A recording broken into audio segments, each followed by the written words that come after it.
بوليد waxaa muuqatay in Israa'iil ay sii wado duqeymaha Iran isla markaana hadda warka soo baxaya wuxuu sheegayaa in golaha wasiirada Israa'iil ay ku hanjabeen in gantaal dambe oo laga soo tuuro Lubnaan ay ku bedeli doonaan duqeymo ay ku beegsadaan Beirut arrinkaasi Iran way ka digtay maxay hadaba tani ay ka macno tahay dabcan waxay ka macno tahay in ila meeraysadii dagaal lagu jiri doono Israa'iil waxay weeraraysaa Beirut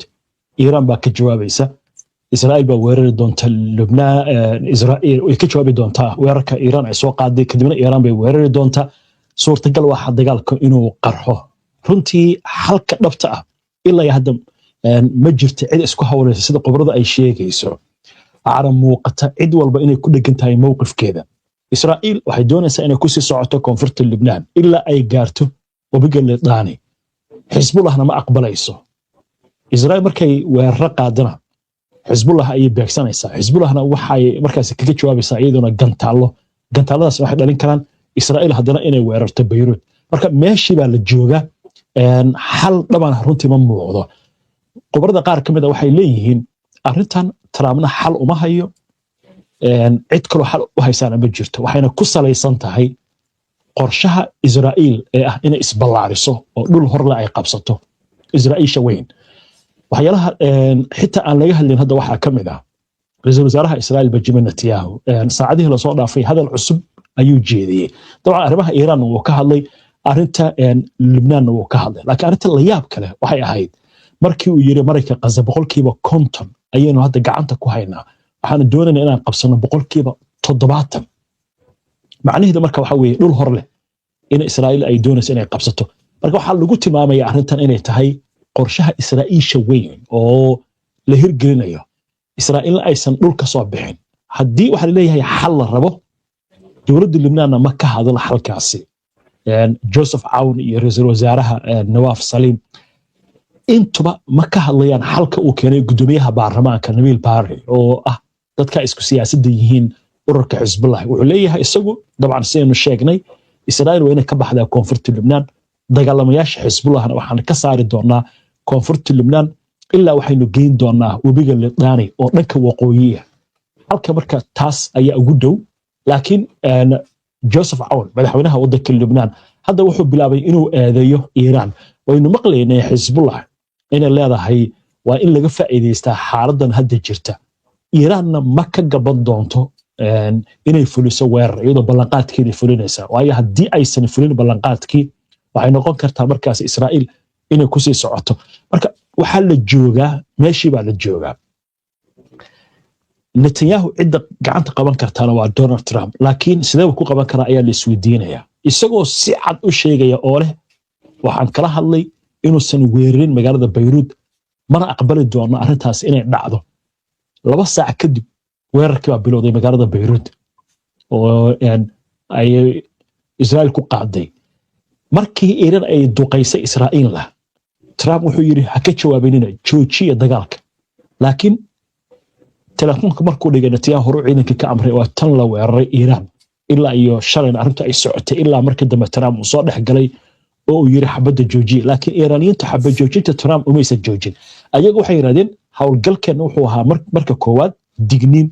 marka labaadna wuxuu ahaa inaan ka jawaabno weerarkii Israa'iil ay ku qaaday magaalada Beirut haddii ay dhacaan weerar kalena diyaar baa u nahay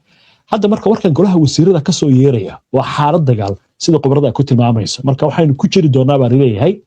marxalad dagaal oo iska soconaysa meesha ku dambeyn doontana lama oga dad badan qaar kamid ah qobrada waxay leeyihiin arrintan waxay u muuqataa bacdama Trump si cad u sheegay 2 toddobaad gudahood inuu ku dhawaaqi doono si hadalka u dhagay guul inuu ka gaaray dagaalka Iran isla markaasna dagaalka uu ka bixi doono laakiin arrinkaas Israa'iil ma doonaysa ayaa la leeyahay marka waxay rabtaa Mareykanka inay ku sii hayso dagaalkaas Trumpna ma doonayo dagaal inuu galo oo waxa la leeyahay inta hadda dhiiqada ugu furan ee lugaha kula jiro ayuu doonayaa tartiib si uga bixi lahaa laakiin Netanyahu ma doonayo marka waxa rabaa dagaalka inuu ku sii jeedo inuu isdifaaci karana oo Israa'iil isdifaaci kartan waxa ka hadlay hadda wayna maqlaynay madaxii hore xafiiska qaybta shaqaalaha oo leh Israa'iil ma isdifaaci karto haddii marka Netanyahu uu u hoggaansamo Trump oo yiraahdo dagaalka jooji gudaha waxaa kaga furmaysa arrin kale oo dab baa ku shidmaya doorashana way soo socotaa qaar kamid a israa'iiliinta siyaasiyiintu waxay leeyihiin horta annagu xor ma nahay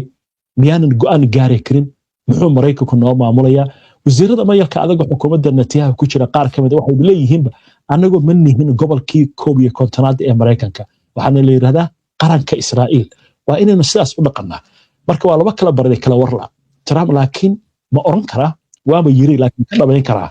inuu yiraahdo haddii dagaalka aad sii wado inuu ku koobnaan doono afka uu ka yiri laakiin ficil ahaan ma samayn doonaa waa calaamad su'aal ilaa hadda jirta way arrintaas waayahay mawlid maadaama golaha wasiirada Israa'iil ay ku hanjabeen in haddii gantaal dambe xagga Lubnaan uu ka soo dhaco ay ku bedeli doonaan inay magaalada Beirut duqeeyaan Beirutna la ogyahay inay tahay sababta carada ku kicisay Iran maxay samayn doontaa way kaga jawaabi doontaa falkaasi Iiraanitu dabcan way sheegeen waxay leeyihiin waa qadcas haddii la weeraro Beirut anagoo tilaabaan qaadayna waxaa dhinac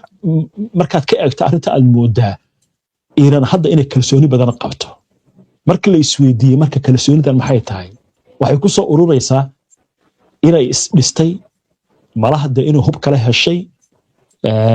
in ay la wareegeen awoodii maamulka iyo go'aanka Iran dad mowqif adag waa sababta loo yiraahdaa Trump iyo Netanyahu xaaladda Iran way uga dareen waxaa markii hore jiray dad la xaajoon karay dad ogolaa inaysan Iran yeelan hub nuclear laakiin hadda waxay gacanta u gashay qolyo seeflabooda oo dhiig kulul oo xaaladda laga yaabo inay sii fogeeyaan ma dhicin hadda ka hor in Iran ay si cad u sheegto dil la weerar Lebanon inay weerar qaadi doonto intii uu noolaa Ali Khamenei waxaynu ognahay markii dagaalka uu bilowday ee Gaza 7 Oktoobar 2023 maalin kadib waa 8 Oktoobar 2023 ayaa ururka Xisbullah dagaalka u soo galay ilaa iyo xilligaas ilaa iyo bishan Abriil markii la gaaray xabajoojinta dagaalka Iran iyo Mareykanka intaas waxay duqeynaysay Israa'iil magaalada Beirut Iran intaas tilaamaysan qaadin Ali Khamenei baa noolaa hogaamiyaashii ciidanka ayaa noolaa laakiin hadda qolyahan marka xukunka qabtay oo Mujtaba Khamenei uu hogaaminayo iyo qolyahan kale ciidanka IRGC hogaaminaya waxa leeyahay waa qolyo mowqifkooda fog yahay oo aaminsan xitaa haddii xuuti la weeraro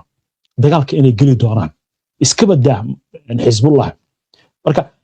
xalana waxaa hadlay Ismaaciil Khani oo taliyaha ciidanka Qudus ah wuxuu yiri waxaan dhisnay isku xir iska caabinta baynu dhisnay buu yiri dagaalkan wuxuu gaari karaa badda Asiya Baabal Mandab xuutigana waa ay ku dhawaaqay inay joojiyeen oo ay weerari doonaan maraakiibta Israa'iil arrintu marka farahay ka sii baxaysa Iran waxay samayn doontaa ma ogin ilaa hadda laakiin mowqifkoodii hore markaan eegno iyo hadalada ka soo yeeraya taliyaasha ciidamada waxay u muuqataa inaysan aqbali doonin Israa'iil inay mar kale duqeyso magaalada Beirut laakiin looba joogay wax dhici doono waayahay gabagabadii mawlid ma la oran karaa Trump waxa uu laga hadla galay xaalad sinaba uu soo bixi karin maadaama Netanyahu uu u muuqan mid dagaal joojinaya Iran sidoo kale aysan jawaabta ay ka bixinayso weerar lagu qaado Lebanon gaar ahaan Beirut aysan iyana joojinaynin hayse ugu dambeyn kartaa xaaladan horta waxay u muuqataa Trump inuu doonayo dagaalka inuu soo gabagabeeyo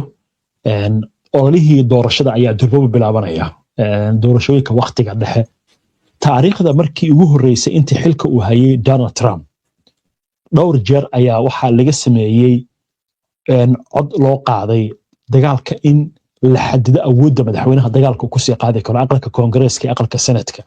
labada aqalba waxa ku xoog badan oo aqlabiyadda haysta xisbiga madaxweynaha ee Jamhuuriga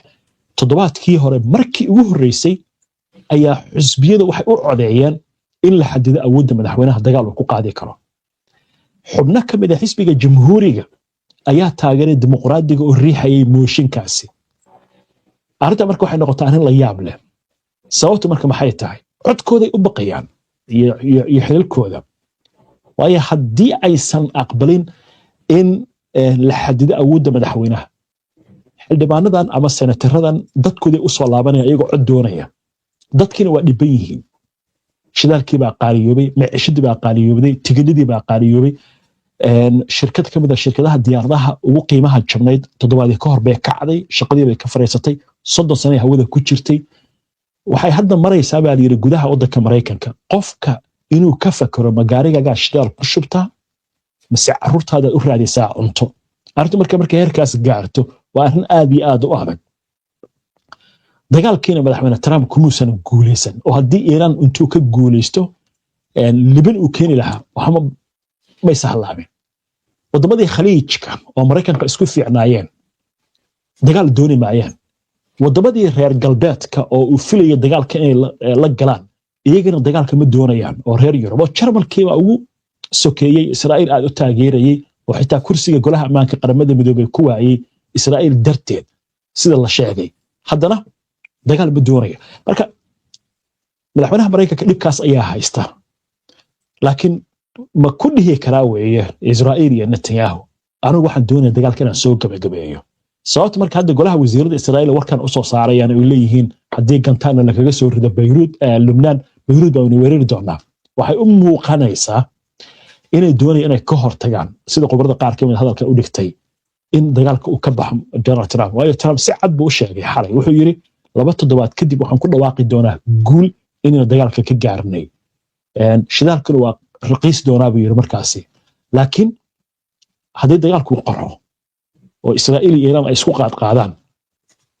suurtagal ma tahay xitaa inay timaado arrin aan ku talagal ahayn oo cid kale intay duqayso saldhigyada Maraykanka leeyahay Iiraan baad duqaysay hadda ka hor way dhacday Israa'iil waxay samaysay hadda ka hor markab dagaal oo Maraykanku leeyahay ayay duqaysay si ay